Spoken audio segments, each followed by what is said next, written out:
Top హీరోయిన్గా ఒకప్పుడు టాలీవుడ్ని ఒక ఊపు ఊపిన విజయశాంతి వెనుకటి తరంలో హీరోలలో ధీటుగా నిలబడింది. సుదీర్ఘ కాలంతో పాటు సినిమా కెరీర్ను నిలబెట్టుకుంది. మంచి అందంతో పాటు గొప్ప నటి కావడం విజయశాంతికి ప్లస్ పాయింట్. ఆమె లేడీ ఓరియంటెడ్ సినిమాలు చూసి తెలుగు ప్రేక్షకులు మంత్రముగ్ధులయ్యారు.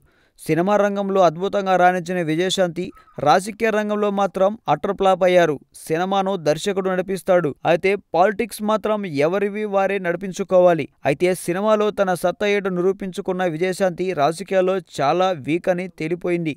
అయితే తాజాగా ఇచ్చిన ఇంటర్వ్యూలో విజయశాంతి పలు ఆసక్తికరమైన విషయాలు చెప్పింది. విజయశాంతికి శ్రీనివాస్ అనే వ్యక్తితో పెళ్లి జరిగింది. అయినా ఆమెకు ఇంతవరకు పిల్లలు లేరు.